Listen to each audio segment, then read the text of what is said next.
దేవునికి మహిమ కలుగునుగాక. ఈ కార్యక్రమాన్ని వీక్షిస్తున్న మీ అందరికీ ప్రభువైన యేసుక్రీస్తు నామంలో శుభావందనాలు తెలియజేస్తున్నాను. అవకాశం కల్పించిన ప్రియ తమ్ముడు జోషికి కూడా హృదయపూర్వక వందనాలు తెలియజేస్తున్నాను. ప్రభునందు ప్రియమైన సహోదరి సహోదరులారా, నా పేరు చాంద్ సాహెబు. నేను ముస్లిం దూదేకుల తెగకు చెందిన వ్యక్తిని. అమ్మా నాన్న, ఇద్దరు అన్నయ్యలు. నేను కుటుంబంలో చిన్నవాడిని. నేను పల్నాడు జిల్లా మానకొండవారిపల్లి గ్రామంలో పుట్టాను. మరి నా యొక్క విద్యాభ్యాసం డిగ్రీ ముగించేశాను. 93-94 బ్యాచ్ నేను BA డిగ్రీ పూర్తి చేశాను. అయితే తర్వాత మరి మా స్నేహితులు వారికి ఫైనాన్స్ వ్యాపారం చేస్తున్నప్పుడు నన్ను కొద్ది కాలం వాళ్ళ యొక్క ఆఫీసులో గుమస్తాగా ఉండమని చెప్పారు. ఆ మాటను బట్టి నేను వారి ఆఫీసులో గుమస్తాగా ఉండటం జరిగింది. అయితే కాలక్రమేణా నాకు వచ్చిన ఆలోచన ఉద్దేశం ఏంటంటే, ఎప్పటికైనా మనం బ్రతకాలి కాబట్టి ఏదోటి చేసుకోవాలి కాబట్టి ఈ వ్యాపారం చాలా అనువుగా ఉంది, ఈ యొక్క వెహికల్ ఆటో ఫైనాన్స్ అనువుగా ఉందని ఆలోచించి నేనే ఇంకా ఆ షాపులో నుంచి బయటకు వచ్చి గోవాడ ఆటో ఫైనాన్సర్స్ అని మా ఇంటి పేరట నేను కూడా ఆ ఫైనాన్స్ ఆఫీస్ని స్టార్ట్ చేశాను. అయితే అలాగా ఫైనాన్స్ ఆఫీసు బాగా మంచిగా వ్యాపారం సాగుతూ ఉన్నది. ఇక 98లో ఒకరోజు నేను అనుకోకుండా మరి కళ్ళు ఇలాగా నలుచుకుంటున్నప్పుడు ఈ కుడి కన్ను కనపడకుండా మసకగా అనిపిస్తూ ఉంది. అంటే అప్పటి వరకు మీ కళ్ళు బాగానే ఉన్నాయండి? మరి 93-94 అంటే నేను బాగా డిగ్రీ చదువుకున్నాను. ఇక అలాగా కళ్ళు మసగ్గా ఉన్నాయి ఏంటని అనుకొని అప్పుడు కూడా పెద్ద సీరియస్గా నేను తీసుకోలేదు. కారణం ఏంటంటే ఈ బైక్ మీద తిరుగుతున్నప్పుడు ఏదో ఓవర్ హీట్ని బట్టి అని అనుకుంటూ వచ్చాను. బట్ ఇక తర్వాత ఒక 2 నెలలకి నేను కంటి డాక్టర్ దగ్గరికి వెళ్తే నాకు డాక్టర్లు ఏమని చెప్పారంటే, నీకు ఒక కన్నే కాదు రెండో కన్ను కూడా సగాన పూర్తిగా పోయింది, నీకు నీరు కాసుల్లో గ్లకోమా అనే జబ్బు వచ్చింది, నువ్వు గుర్తుపట్టలేకపోయావు, ఇప్పుడు నీకు ట్రీట్మెంట్ కూడా కొంచెం కష్టంగానే ఉంటుంది, కొద్ది కాలానికి నువ్వు గుడ్డివాడు అయిపోతావని డాక్టర్లు చెప్పారు. అయితే నాకున్న ఇక ఆ వేదన బట్టి కొన్ని ప్రయత్నాలు చేశాను, కానీ నాకంత రిజల్ట్ దొరకలేదు. అప్పుడు ఇంత టెక్నాలజీ లేదు కాబట్టి ఇక సరే మెట్టుకి ఒకవైపు వ్యాపారం జరిగిస్తూ ఉన్నాను, కానీ ఇక గుండెల్లో దిగులు వేదన ప్రారంభమైంది. ఇది బయటికి తెలిస్తే నా వ్యాపారం ఎక్కడ కొలాప్స్ అయిపోతుందో అనే ఒక మానసికమైన వేదన నాలో వెంటాడుతూ ఉంది. పైకి మాత్రం తెలియనట్టుగా జనాలకి ఎవరికి తెలియకుండా కవరింగ్ చేస్తా బ్రతుకుతూ ఉన్నాను. అప్పటికి కొంచెం కనపడుతుంది గారు. అప్పటికి నా తెలిసిన సమయానికి ఇప్పుడు రైట్ కంప్లీట్ క్లోజ్ అయిపోయింది, బ్లాక్ అయిపోయింది. లెఫ్ట్ 60% అబోవ్ కూడా బ్లాక్ అయిపోయింది. ఈ 40%లో నేను రన్ చేస్తున్నాను. నాకు తెలిసేసరికేనే 60% ఇది లెఫ్ట్ కూడా క్లోజ్ అయిపోయింది.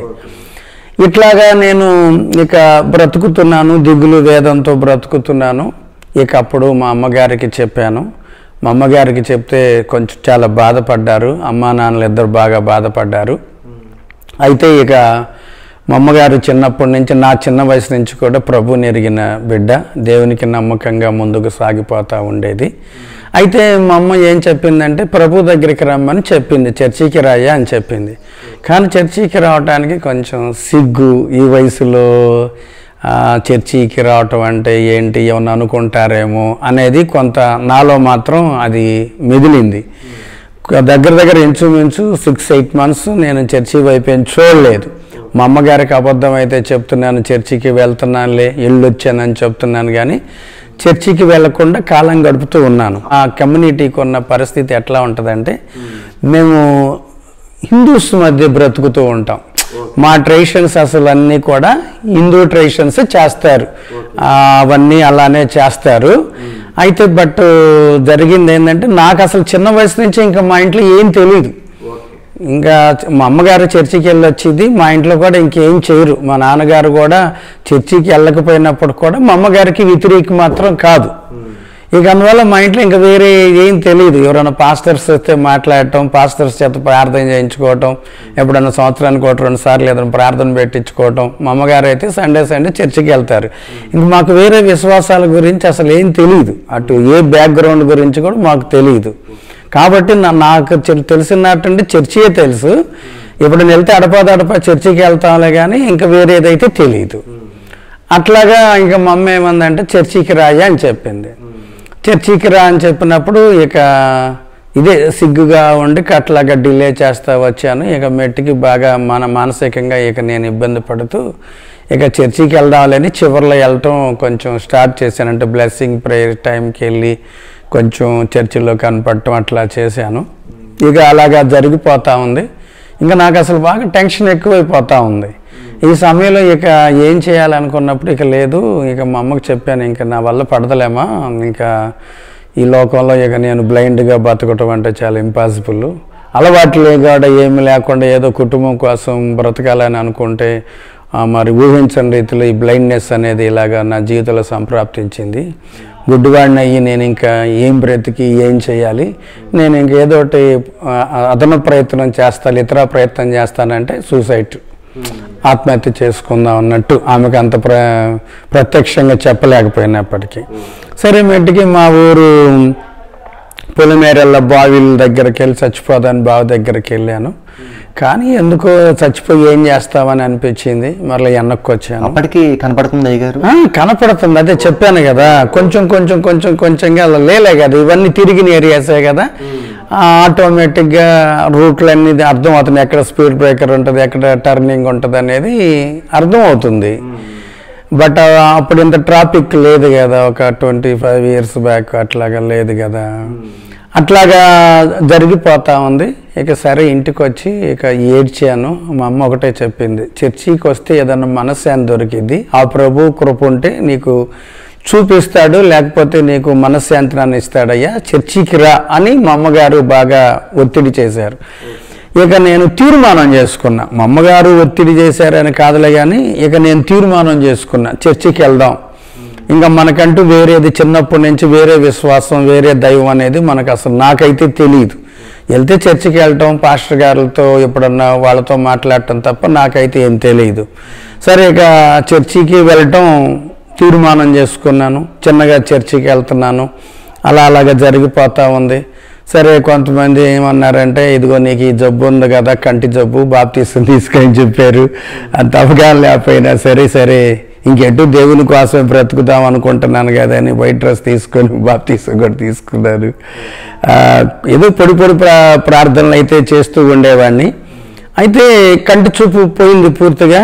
ఇక బాగా ఇంకేంటనేది ఆలోచిస్తే దేవుడి దగ్గర ఒక పట్టుదలతో ప్రార్థన చేస్తేనే ఇక దీనికి విడుదల వచ్చింది అని అప్పుడు ఉపవాసం అనే పదానికి నేను ఒక అర్థాన్ని తెలుసుకొని దేవుని సన్నిధిలో ఉపవాసం ఉండి ప్రార్థన చేయటం మొదలుపెట్టాను.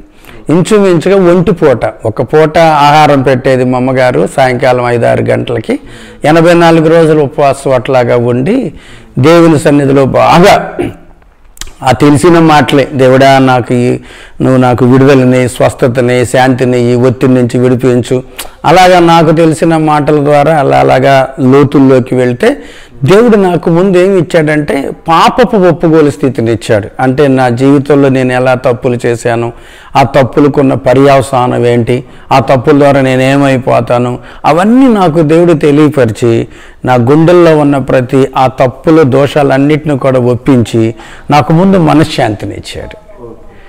ఆ తర్వాత నాకు అనిపించింది, కళ్ళు పోతున్నప్పుడు కూడా నేను చాలా వేదన పడ్డాను, కళ్ళు పోయినాయి, ప్రార్థన చేసుకుంటున్నాను, ఈ దేవుడి ద్వారా నాకు మనశ్శాంతి వచ్చింది. కాబట్టి ఇంక నేను దేవుడికి ఒక చిన్నపాటి ఒప్పందం, దేవుడా ఎటు కళ్ళున్నప్పుడు చిన్నప్పటి నుంచి నువ్వంటే తెలుసు, పెద్దగా నేను కేర్ చేయలేదు, ఇప్పుడు వాస్తవంగా నేను ఎవరికి ఉపయోగపడను, ఎవరికి భూమి మీద అనేవాడు ఎవరికి ఉపయోగపడను, కొంచెం ఏదన్నా ఉపయోగపడితే వాడుకో అన్నట్టు ముఖం చల్లని వ్యక్తిగా నేను దేవుడికి అలా చెప్పుకున్నాను. ఇప్పుడు దాకా ఎటు నేను లోకం కోసమో, అమ్మా నాన్నల కోసమో, కుటుంబం కోసం బ్రతకటానికి అది ఆలోచించాను. ఇప్పుడు నా జీవితంలో ఈ అంగవైకల్యం మరి వచ్చింది. ఈ అంగవైకల్యం కూడా మామూలు కాదు. ఎవ్రీ మినిట్ ఎవరో ఒక మనిషి తోడు ఉండకపోతే నా జీవితం ముందుకు సాగే పరిస్థితి కాదు. కాబట్టి ఏదన్నా నీ పాదసేవ ఏదైనా చేసే అవకాశం అంటే కృప చూపించని ఆయన సన్నిధిలో చిన్న ప్రార్థన చేసుకున్నాను. చేసుకున్న తర్వాత ఇంటికి వచ్చాను చర్చి నుంచి. ఇంకా అయితే నాకు దిగులు అనేది పోయింది. నా చుట్టూ ఉన్న చాలామంది వచ్చారు, ఆ గోవాడ ఆటో ఫైనాన్స్ చందుకు కళ్ళు పోయినాయి అంట అని వాళ్ళందరూ వచ్చి నా దగ్గర చూసి ఏదో సానుభూతిగా మాట్లాడుతున్నారు. కానీ నాకైతే దిగులు అది లేదు. కారణం ఏంటంటే ఆ దిగులు అసలు ఎందుకు లేదంటే దేవుడు నాలో ఉన్న ప్రతి ఆ తప్పుల నుంచి ఎప్పుడైతే నాకు విడుదల ఇచ్చాడో నా గుండెల్లో ఒక తెలియని ఆనందం అయితే ఉంది. అయితే ఇప్పుడు నేను ఇంకా ఏం చేయాలి? దేవుని సేవ చేయాలంటే ఏం చేయాలి? ఏం చేయలేను కాబట్టి కొంచెం పాటలు పాడటం, చిన్నప్పటి నుంచి పాటలు పాడటం కొంచెం అలవాటు ఉంది. ఆ పాటలను బట్టి చిన్నగా ఏడన్నా కుటుంబ ప్రార్థనలో మైకులు వినపడితే అక్కడికి వెళ్ళి కూర్చోవటం, వాళ్ళు ఏదన్నా పాట పాడమంటే పాట పాడటం అలా చేస్తూ ఉండేవాడిని. ఇంకా చిన్నగా దేవుడు నాకేం చేశాడంటే మాటలు అంటే వాక్యాలు, కొద్దిపాటి మాటలు వాక్యాలు చెప్పే అవకాశం ఇస్తున్నాడు. నాకు అర్థమవుతుంది. ఇక ఇలాగా నేను చిన్న కుటుంబ ప్రార్థనలు జరిగించటం, ఆ తెలిసిన కొద్దిపాటి వాక్యాలు భారంగా చెప్పటం బట్టి ఇంకా నన్ను చాలామంది ప్రార్థనలకు పిలవటం, వాక్యం చెప్పమని నన్ను ఆహ్వానించటం అలా జరుగుతుంది. ఇంకంతేకాకుండా జరిగింది ఏంటంటే అట్లాగా మరి పరిచర్యకి వెళ్ళినప్పుడు మరి ప్రార్థనలు చేస్తాం కదా, చేసినప్పుడు కొంతమంది చెప్తున్నారు, అయ్యా నువ్వు ప్రార్థన చేస్తే మా జీవితంలో మార్పు జరిగింది, మాకు ఇది జరిగింది అని కొన్ని వాళ్ళు చెప్తున్నారు. నాకు తెలియదు ప్రార్థన చేస్తే అలా జరిగిద్ది అని, అంత లోతైతే నాకు తెలియదు. ఇక నాకు అర్థమైపోయింది ఏంటంటే అంటే దేవుడి పని చేస్తే బాగుంటుంది అని అనుకున్నాను కదా, ఇలాగ నాకు దేవుడు ఇచ్చిన సామర్థ్యాలు ఇలాగ మరి కొనసాగుతానని నేను మళ్ళా ఆ తీర్మానాన్ని స్థిరపరచుకున్నా. అయితే ఈ సమయంలో జరిగిన ట్విస్ట్ ఏంటంటే మా ఇంట్లో వాళ్ళకి ఒక ఆలోచన వచ్చింది. ఎటు వయసు ఉంది, 28 సంవత్సరాలు వచ్చినాయి నాకు, కళ్ళు బ్లైండ్ అయ్యే సమయానికి నా వయసు. అప్పుడు మా వాళ్ళు ఇంకేంటంటే ఈ అబ్బాయికి ఎటు చూపు ఉండదు, చూపు ఇక రాదు, మరి ఇంకా మేము ఎంతకాలం ఉండగలుగుతాం, ఎవరినన్నా చూసి పెళ్లి చేస్తే బాగుంటుందని వాళ్ళకి ఆలోచన వచ్చింది. కానీ నాకున్నది ఏంటంటే మ్యారేజ్ చేసుకొని ఎట్లాగా చేయగలం, మనకి ఫీడింగ్ అంటూ ఏమి లేదు కదా అన్న ఒక మనసులో మాత్రం నేను మ్యారేజ్ అనేది చేసుకోకూడదనే సంకల్పం అయితే గట్టిగా నేను తీసుకున్నాను. మమ్మల్ని ఆ విషయాన్ని గట్టిగా ఒత్తిడి చేస్తున్నారు. అట్ట అనకాకయ్యా ఎంతకాలం మేము ఉంటాం అన్నట్టుగా వాళ్ళు అంటున్నారు. వాళ్ళు అన్నమాట నాకేమి అది వ్యతిరేకం అనిపించట్లే, ఇబ్బంది అనిపించట్లే. సరే ఆలోచించి ప్రార్థన చేశా. దేవుడి దగ్గర ప్రార్థన చేస్తే ఇక ప్రభు ఇచ్చిన తలంపు ఏంటంటే వివాహం నువ్వు చేసుకోవాల్సిందే అని చెప్పాడు. ఇప్పుడు నేను వివాహం చేసుకోవాలన్నప్పుడు మరి వివాహం ఇప్పుడు ఎట్లా చేసుకోవాలి? బైబిల్ ప్రకారమే చేసుకోవాలి, బైబిల్ వెలుగులోనే చేసుకోవాలి, బైబిల్ పద్ధతిలోనే చేసుకోవాలి. ఇంకా నేను మా ఇంట్లో వాళ్ళకి చెప్పా, వివాహం అయితే చేసుకుంటా, బైబిల్ పద్ధతిలో చేసుకోవాలి. 2 నా సామర్థ్యాన్ని ఎరిగిన అమ్మాయిని అయితేనే చేసుకుంటా నేను. అది ఎప్పుడైతే మా ఇంట్లో చెప్పినప్పుడు వాళ్ళకు కొంచెం ఇబ్బంది అనిపించింది. ఎందుకంటే ఇప్పుడు చర్చిలకి వెళ్ళే అమ్మాయిలు కావాలంటే మళ్ళీ వేరే అదర్ కమ్యూనిటీలోకి ఈ అబ్బాయి వెళ్ళాల్సి వస్తుంది. కాబట్టి ఇది కొంచెం అయ్యే పని కాదన్నట్టుగా మా నాన్నగారు కొంచెం మరీ అంత డైరెక్ట్గా కాకుండా ఇండైరెక్ట్గా వ్యతిరేకించినట్టుగా అనిపించింది. సరే ఇక మా నాన్నగారు నాకున్న సిచ్యువేషన్ బట్టి ఖండించలేక ఆపలేక ఏమన్నాడంటే, అయ్యా చర్చికి వెళ్ళే అమ్మాయిలు కావాలంటే వేరే క్యాస్ట్లో నువ్వు చేసుకోవాలి, ఆ పల్లెల్లోకి వెళ్ళి ఆ క్యాస్ట్లోకి వెళ్ళి మేము అడగటం మా వల్ల పడే విషయం కాదు. నువ్వు ఒకవేళ అట్లాగా పెళ్లి చేసుకున్న ఆలోచన ఉంటే నువ్వు బయటికి వెళ్ళిపో, మా కుటుంబంతో సంబంధం లేకుండా, మాతో సంబంధం లేకుండా బయటికి వెళ్ళిపోయి మా ఫ్యామిలీ మెంబర్స్ సున్నితంగానే చెప్పారు. వాస్తవంగా నాకు చాలా నచ్చింది. ఇంకా నేను ప్రార్థన చేసుకున్నాను, దేవా ఏంటంటే ఇంకా దేవుడు అన్నాడు నీ ఇష్టం, నా వైపు వస్తే నేను, మీ కుటుంబం వైపు వస్తే వాళ్ళు అన్నట్టు చెప్పాడు. ఇక వెంటనే నేను ప్రార్థన చేసుకున్నాను. ఒక దైవ జనరాల ద్వారా నాకు అనిత అనే సహోదరిని దేవుడు సమకూర్చాడు. ఆ కుటుంబం నుంచి బయటకు వచ్చేసారా గారు? అంటే బయటకు వచ్చినట్టే. ఇంకా వాళ్ళు నన్ను బ్లైండ్ కదా, ఇంకా వాళ్ళు ఆల్రెడీ చెప్పేశారు, నువ్వు గనక పెళ్లి చేసుకునేటట్టయితే ఇక బయటికి వెళ్ళిపోవటమే అని చెప్పేశారు. ఇంకా నన్ను బయటికి పంపించినట్టే. ఇంకా నాతో ఎవరన్నా మీలాంటి వాళ్ళు ఎవరన్నా వస్తే వాళ్ళతో అంత కమ్యూనికేట్ లేకుండా ఉండటం వాళ్ళకి, ఎందుకంటే నాకు మా ఫ్యామిలీ వాళ్ళు బయటికి పంపించినందువల్ల వాళ్ళని తప్పు పట్టను. ఎందుకంటే ఇంటర్ క్యాస్ట్ చేసుకునేటప్పుడు బోల్డ్ ప్రాబ్లమ్స్ వస్తాయి. అలాంటప్పుడు వాళ్ళని తప్పు పట్టడం కన్నా ఆ మంచి చెడు మనం వేరు చేసుకోవటం మంచిది కదా. ఇంకప్పుడు వాళ్ళు అలా చెప్పారు. ఇక అనిత అనే సహోదరిని వివాహం చేసుకోవటానికి అవకాశం వచ్చింది, కానీ నాకో టెన్షను, ఈవిడ నాకు భార్య కాదా, నేనేమన్నా తొందరపడుతున్నానా, ఒకవేళ ఈమెను మళ్ళా పెళ్లి చేసుకుంటే మళ్ళీ నేను ఇప్పుడు కుటుంబానికి దూరం అయిపోయిన పరిస్థితి, రేపు ఏదన్నా లైఫ్ లాంగ్ ఇంకా డిస్టర్బ్ అవుతానేమో. నేను ఆమెను ఏం చేశాను అంటే హోల్డ్లో పెట్టి ప్రార్థన చేశాను. నువ్వు కూడా ప్రార్థన చేసుకో, ప్రార్థన చేసుకొని దేవుడు తలంపిస్తే వివాహం జరిగిద్ది, లేకపోతే లేదని నేను 6 months ప్రేయర్ చేసుకున్నాను. చేసుకున్నప్పుడు దేవుడు నాకు పాజిటివ్గా థాట్స్ ఇచ్చాడు. ఇంకా అప్పుడు నేను ఏం చేశానంటే, మరి వాక్యానుసారం అంటే ఇంకా మీకు తెలియదేముంది, ఇంకా బేరాలు సారాలు ఏమి ఉండవుగా. నేను అసలు యేసు ప్రభు అంటే తెలియని రోజుల్లోనే చాలా స్ట్రైట్గా ఉంటాను. నాకు అసలు కళ్ళున్నప్పుడే నేను చాలా పేద అమ్మాయిని పెళ్లి చేసుకోవాలి అన్న ఒక దృక్పథం కలిగిన వ్యక్తిని. ఇంక ఇప్పుడు పాస్టర్స్ అందరినీ కొంతమంది అడిగాను, నేను సంగతి సార్ పలానా నేను ఇలాగా పలానా కమ్యూనిటీ, ఆవిడ పలానా ఎస్సీ కమ్యూనిటీ అంటే వాళ్ళు భయపడ్డారు. ఇంచుమించు ఒక 20 మంది పైన పాస్టర్స్నే కలిశాను మ్యారేజ్ విషయమై. వాళ్ళు ఏమన్నారంటే కుదరదులేండి, ఇది ఇంటర్ క్యాస్ట్, చాలా ప్రాబ్లమ్స్ వస్తాయని చెప్పారు. ఇంకా నాకైతే వేరు వేరు విధాలుగా మ్యారేజ్ చేసుకోవటం నాకు ఇష్టం లేదు. ఎందుకంటే ఇది దేవుడి కార్యం, నేను మళ్ళా రేపు నిలబడాలి, దేవుని పనిలో నిలబడాలి అని ఇట్లాగ ఆలోచిస్తూ ఉన్నాను నేను. అయితే నాకు ఆ కళ్ళు పోయిన ప్రారంభ దినాలని గుంటూరులో నేను ఓల్నైట్ ప్రేయర్కి వెళ్తూ ఉండాను ప్రతి నెల. అయితే ఆ చర్చి పాస్టర్ గారికి కొంచెం చెప్పడానికి ఇబ్బందిగా ఉంది.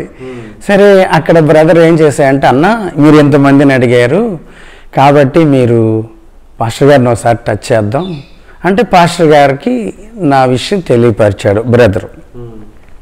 ఇంకా ఆయన అన్నాడు, భలే వాళ్ళు అయ్యా, తప్పే ఉంది దీంట్లో, మా చర్చిలోనే మ్యారేజ్ రెడీ చేద్దాము అని అక్కడ పాస్టర్ని ప్లాన్ చేసేసి 2003 సెప్టెంబర్ 18 రామరెడ్డి తోట నవజీవన ప్రార్థనా సహవాసం గుంటూరులో మా వివాహం జరిగింది.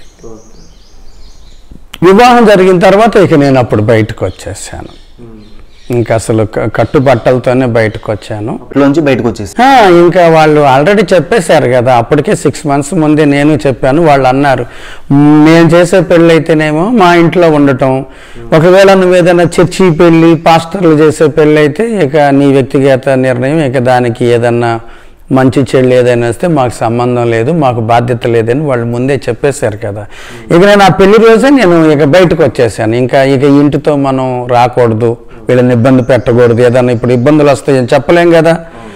అట్లాగా నేను బయటకు వచ్చేసాను. 2003 సెప్టెంబర్ 18 వివాహం అయింది. ఇక చిలకలూరుపేటలోనే ఇక గుంటూరులో మ్యారేజ్ చేసుకున్నాను. ఇంకా చిలకలూరుపేటకు వచ్చాను. కళామందిర సెంటర్లో ఒక ఇంట్లో కిరాయికి ఉంటూ అలాగా మా యొక్క కుటుంబ సంసార జీవితాన్ని ప్రారంభించి ఇంకా పరిచర్య చేసుకుంటా ఉన్నాం. పరిచర్య మరి మీ భార్య గారు మీకు సహకరించారండి?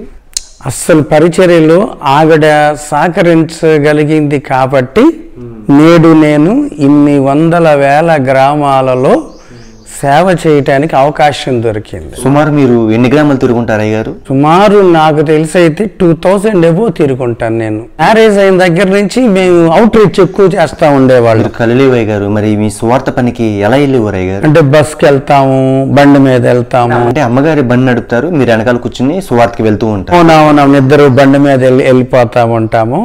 ఇంకా బయటకైతే ఇంకా బస్ పట్టుకొని, ఇంకా మాకున్న కాన్సెప్ట్ ఏంటంటే సువార్త లేని గ్రామాలు, సువార్త వ్యతిరేకంగా ఉన్న ప్రాంతాలు, సువార్త అందుబాటులో లేని గ్రామాలు ఏవో చూసుకొని ఆ ప్రాంతాలకు వెళ్ళి ప్రేమపూరితంగా సువార్త చెప్పి వచ్చేస్తాం. వాస్తవంగా ఆ ఊర్ల పేర్లు కూడా మాకు గుర్తుండవు. ఎవరైనా మీలాంటి వాళ్ళు చెప్పారనుకో, అన్న పలానా ఏరియాలో కొంచెం సువార్త తక్కువగా ఉందన్న, అటు కొంచెం సువార్త చాలా అవసరంగా ఉన్నట్టుంటే ప్రార్థన చేసుకొని ఇక దేవుడు మాకు 2 నెలలకో 4 నెలలకు అవకాశం ఇస్తే ఆ ఏరియా వెళ్ళి 4 రోజులు 5 రోజులు అలా ఉండేసి మేము సువార్త ముగించేసుకొని వస్తూ ఉంటాం. మీరు సంఘంతో కోట చాలా అనేక గ్రామాలకు వెళ్ళి సువార్త పని చేస్తూ ఉన్నారు కదా, మీరు ఎక్కడెక్కడ మీరు పరిచర్య చేశారు? నాకున్న ఆశ ఏంటంటే దేవుని పని చేయాలని చెప్పాను కదా. అయితే మొదటగా నేను ఓన్లైట్ ప్రేయర్ పెట్టాను చిలకలూరుపేటలో ప్రతి నెల 15వ తేదీ. తర్వాత ఇంకా నాకున్న ఆశ ఏంటంటే సంవత్సరానికి ఒక కొత్త పరిచర్య జరిగించాలని. తర్వాత గ్రామాల్లో సువార్త అంటే ఈ చిలకలూరుపేట సరౌండింగ్స్లో ప్రతి గ్రామానికి ఇంటింటి కరపత్రిక వెళ్ళాలి. అది కొన్ని సంవత్సరాలు చేశాను. మళ్ళా మరుసటి సంవత్సరం హాస్పిటల్స్ పరిచర్య, ప్రతి నెల వెళ్ళి హాస్పిటల్స్కి వెళ్ళి రొట్టి కరిపత్రిక ఇచ్చి ప్రార్థన చేసి ఉచితంగా వాళ్ళకి ప్రార్థన చేసి అలాగా సువార్త చేయటం. ఇట్లాగా దేవుని మహాకృపను బట్టి అంచెలంచెలుగా సువార్త జరుగుతూ ఉండేది. ఈ గ్రామ సువార్త తర్వాత నేను ఇంకా ప్రభువుని అడుగుతూ వచ్చినప్పుడు అడవి అనేది నేను చదువుకున్నాను కానీ అడవిలోకి ఎప్పుడు వెళ్ళలేదు నేను. ఈ పశ్చిమ గోదావరి జిల్లాలో కొన్ని అడవులు ఉన్నాయి, కొయ్యలగూడెం ఆ ప్రాంతంలో. ఇక ఒకరోజు నేను ఆ ఏరియాకి కూడికి వెళ్ళినప్పుడు అటు నన్ను సంతకి తీసుకెళ్ళారు. ఇంకా అప్పుడు అక్కడ ప్రార్థన చేశాను, దేవా మీ చిత్తం అయితే ఇక్కడ నాకు కొంచెం అవకాశం కల్పించని నేను ప్రార్థన చేసినప్పుడు ఒక 3-4 సంవత్సరాల తర్వాత గోదావరి ఒడ్డున టేకూరు, దొరమామిడి అట్లా కొన్ని ఏరియాలు ఉన్నాయి, నాకు అంత మర్చిపోయాను. అసలు గోదావరి నది అవతల యువతల కాలినడకతో సువార్త చేశారంటే కొయ్య ప్రజల మధ్య. ఆ తర్వాత మరలా బంజారా ప్రజలు అంటారు తెలంగాణలో, మొన్నని ఖమ్మం ప్రాంతంలో బంజారా ప్రజల మధ్య, ఖమ్మం కొత్తగూడెం మధ్యలో ఉన్న ఆ బంజారా ప్రజల మధ్య సువార్త. మళ్ళీ మాచర్ల ఈ ప్రాంతంలో సుగాలీస్ అంటారు మా ఆంధ్రాలో, వాళ్ళ మధ్య ఇట్లాగా సువార్త చేస్తూ వచ్చాను. నాకున్న ఆశ ఏంటంటే దేవుని సువార్త అందుబాటులో ఎవరికి లేదో వాళ్ళని దేవుడు నాకు ఇచ్చిన సామర్థ్యంలో, మిగతా వాళ్ళకన్నా నేను గొప్పవాడిని నేను చెప్పను, కానీ నాకున్న సామర్థ్యంలో దేవుని పని నిష్పక్షపాతం చేయాలనుకుంటున్నప్పుడు మరలా నాకు బ్లైండ్స్ మధ్య పరిచయం చేయడానికి కూడా దేవుడు అవకాశం ఇచ్చాడు. తను మళ్ళీ ఎట్లాగా మరి బ్లైండ్స్ అంటే ఎక్కడ ఉంటారో తెలియదు కదా, మా చిలకలూరుపేట నియోజకవర్గంలో బ్లైండ్స్ ఎక్కడ ఉన్నారో కనుక్కొని వాళ్ళ ఫోన్ నెంబర్స్ తీసుకొని మళ్ళీ వాళ్ళని వ్యక్తిగతంగా పిలిచి ఒక చోట సమకూర్చి వాళ్ళకి సువార్త చెప్పి మళ్ళీ వాళ్ళకి కొద్దిపాటి ఏదో ప్రోత్సాహంగా వచ్చింది. మరి అంత దూరం నుంచి బ్లైండ్స్ రావటం అంటే వాళ్ళు పెన్షన్ మీద బతికేవాళ్ళు, వాళ్ళకి ఏం పని కూడా చేయలేరు చెప్పాలంటే. బ్లైండ్స్ సువార్త చెప్పాను. మళ్ళీ ఇంకొక నాకు వచ్చిన ఆలోచన ఏంటంటే, నాకు ఇప్పటి నుంచే ఉన్న ఆలోచన, సమాజంలో విలువైపోయిన వాళ్ళు ఉన్నారు, వాళ్ళని చాలా తక్కువగా చూస్తారు ఇజ్రాస్ని, అసలు వాళ్ళు ఎవరు పట్టించుకోరు అని నాకు అనిపించి వాళ్ళ మధ్యకు వెళ్తే బాగుంటుంది అనిపించింది. కానీ 3-4 years నుంచి ప్రయత్నం చేస్తున్నా కానీ నాకు దారులు దొరకలే. ఎట్లాగా అని ఆలోచన చేస్తే ఇక మా చిలకలూరుపేటలోనే మా సంఘ సభ్యుడి ద్వారా వెళ్ళాను. వాళ్ళకి టీం లీడర్స్ ఉంటారు, మనలాగా ఫ్రీగా వాళ్ళు ఉండరు, వాళ్ళకు ఒక గ్రూప్ లీడర్ ఉంటారు. ఆ లీడర్ గారితో మాట్లాడి ఇటు సంగతమ్మ విషయం ఇది అని చెప్పి, పర్వాలేదండి ఒకసారి మీరు రండి అని చెప్పింది.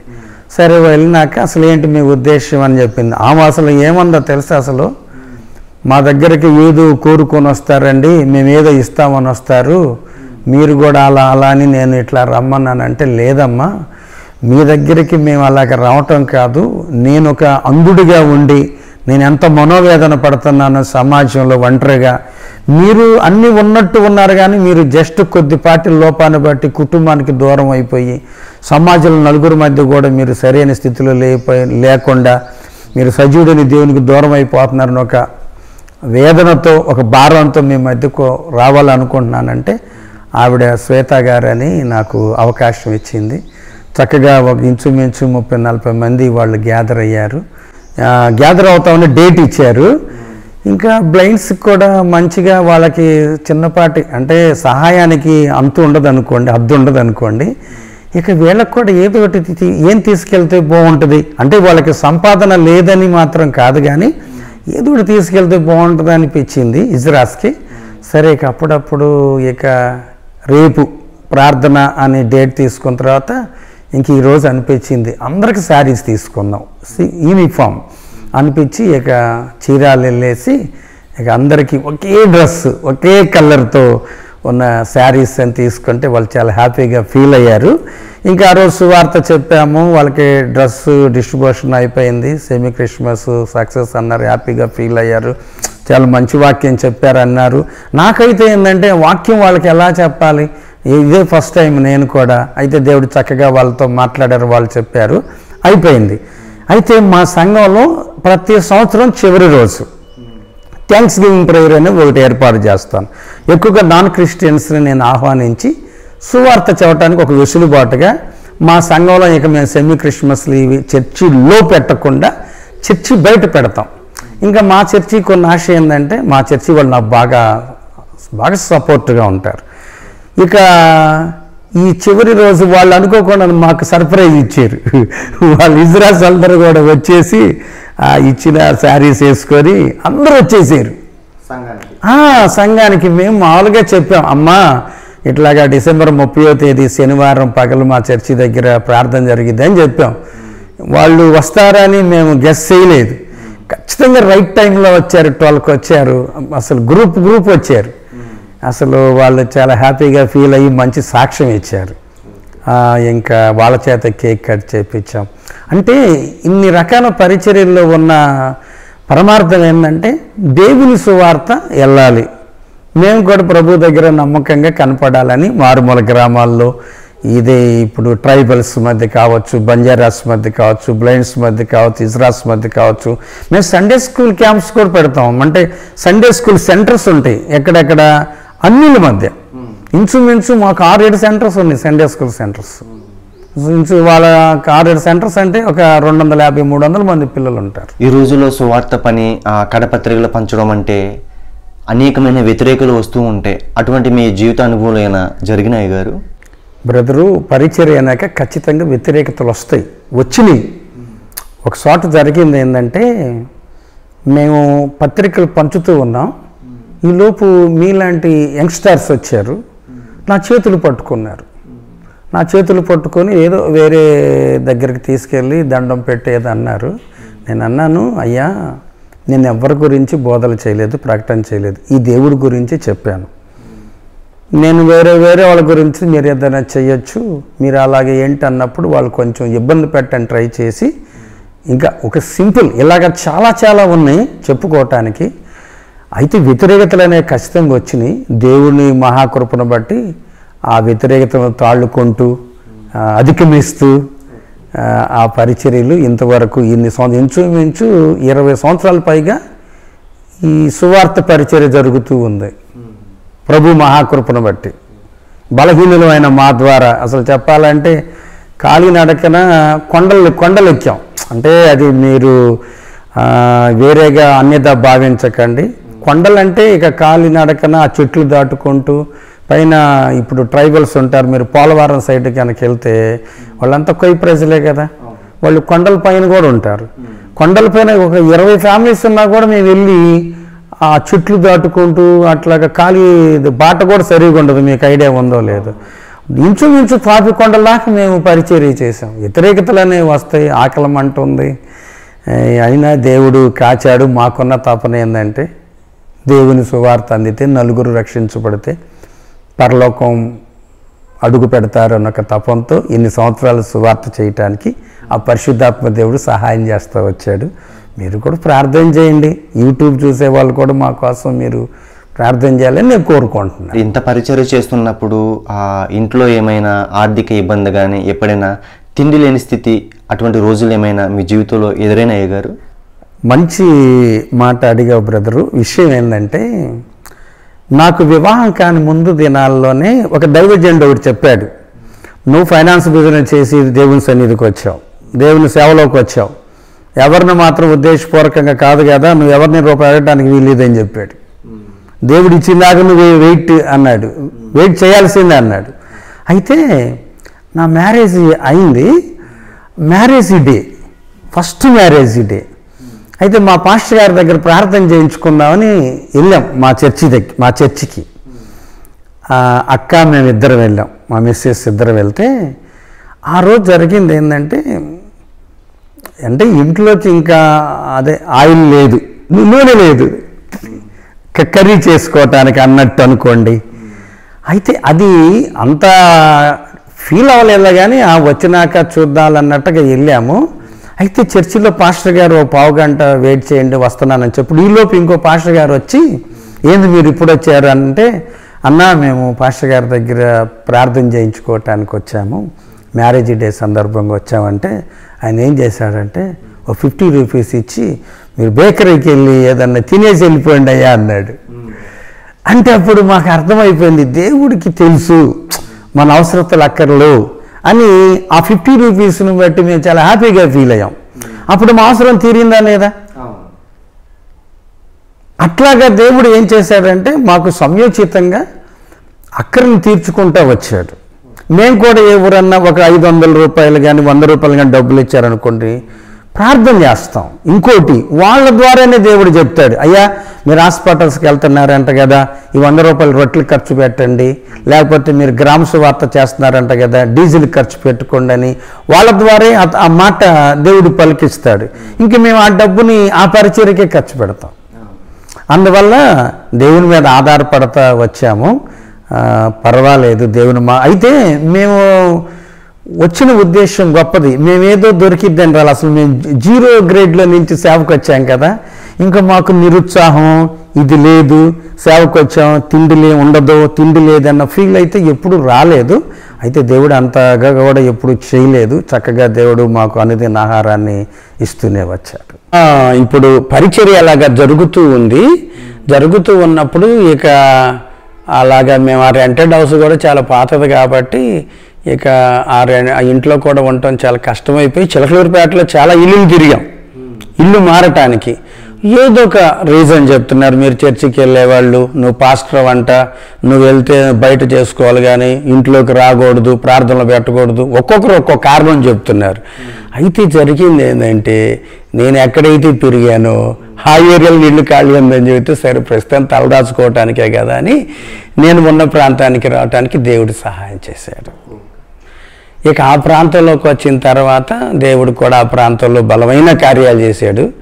ఇక అందుని బట్టి నాకు అర్థమైపోయింది ఏంటంటే, ప్రార్థన చేశాను, దేవుడా వీళ్ళందరూ బాగైపోతున్నారు, ఏదో ఒక రోగమో, కుటుంబ సమస్య, మానసిక ఒత్తిడో, దురాత్మల ప్రభావం నుంచి విడిపించబట్టమో, ఇలాగా వీళ్ళు మరి కార్యాలు చూస్తున్నారు, వీళ్ళకి రక్షణ కావాలి కదని ప్రార్థన చేశాను.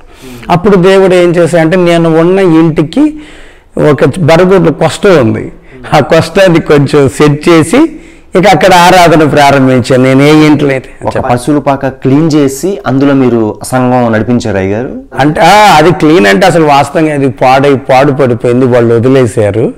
ఇక దాన్ని కొంచెం మనం ఏం చేసామంటే కొంచెం తాళ్ళుతో కొంచెం అట్లా కొంచెం మోల్డింగ్ చేసి కొంచెం ఇక ఆ పశువుల కష్టంలో ఇక మనం ఆరాధన మొదలెట్టాం. అలాగా పరిచర్య ప్రారంభం జరిగింది ఆరాధన. అప్పటికి మేము సువార్త పరిచర్య ప్రారంభించి ఇంచుమించు 10 ఏళ్ళ నుంచి చేస్తానే ఉన్నాం ఎవాంజలిజం.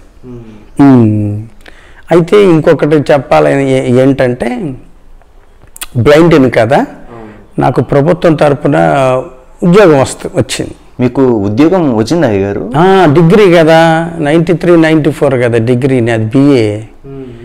అయితే నాకున్న ఆశ ఏంటంటే, అసలు బతకటమే కష్టం అనుకున్న సమయంలో ఈ ప్రభు నాకు ఎంత ధైర్యం ఇచ్చి కృప చూపించి బతికించి సహాయం చేశాడు. ఇక దేవుని సేవకు అంకితం అయిపోవాలి అని ఇంక నేను దేవుని సేవకు అంకితం అయిపోయాను.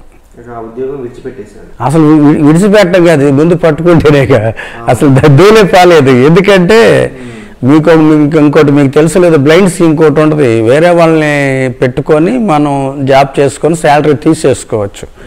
కానీ మనం అది కూడా చేయటం ఎందుకు, అది ఇంకొక బ్లైండ్కు అవకాశం దొరికిద్ది కదా అన్నంతగా ఏదో మనకున్న మనసులో ఆ జాబ్ను కూడా మనం ముట్టుకోవటానికి మనసు రాలేదు. ఇక అలాగే మనం పరిచర్యలో కొనసాగుతా వచ్చి. మీరు అద్దెంట్లో ఉంటున్నారు, మీకు ఇల్లు లేదంటున్నారు, దానికి కారణం? ఇల్లు లేదు అని అంటే వాస్తవంగా ఏంటంటే, మనం చేసేది అన్ని ప్రజల మధ్య పరిచర్య, ప్లస్ ఏంటంటే ఇల్లు కొనుక్కొని ఇల్లు కట్టుకునే అంత దానికన్నా కూడా సేవ జరిగిద్ది అనేది మా ఇద్దరికి ఉన్న మంచి ఆలోచన, మా భార్య భర్తలకి. ఇప్పుడు ఇప్పుడు ఈ చర్చి ఉందనుకో, ఈ చర్చి సంఘం లేదప్పుడు, ఈ స్థలం కొనుక్కొని చర్చి కట్టుకొని అలాగా జరిగించింది. అప్పటికి కుటుంబం నన్ను బయటికి పంపించింది కదా. అయితే కుటుంబం, మా నాన్నగారు చనిపోయాడు.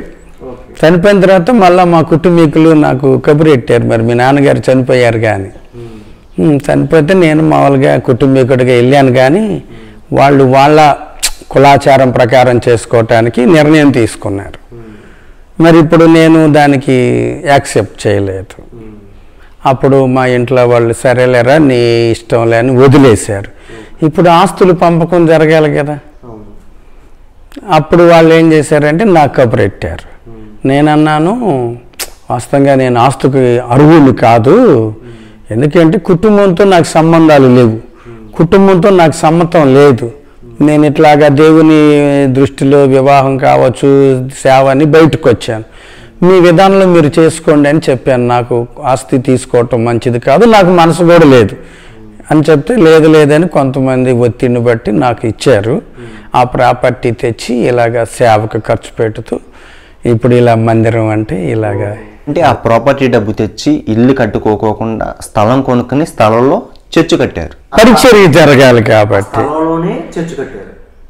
అంటే కొత్త స్థలం దానికి సపరేట్గా ఇక ఆ ఫ్యామిలీ ద్వారా కొంత ఫండ్ వస్తే ఇలాగ దేవుని పనికి అలాగే ఇంక ఇల్లు ఎక్కడ వస్తుంది.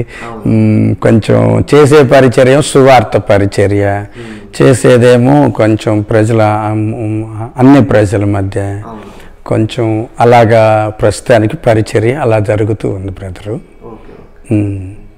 మీకు ఎంతమంది బిడ్డలు అయ్యారు? బాబు మంచి పరిచర్య చేస్తాడు. అందరూ పరిచర్యలోనే ఉంటున్నారు.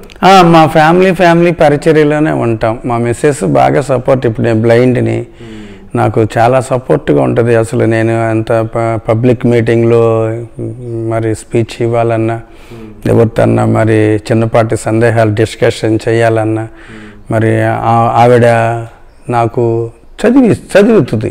చాలామంది సేవ చాలా ప్రాధాన్యమైంది, గొప్పది, వస్తున్నారు.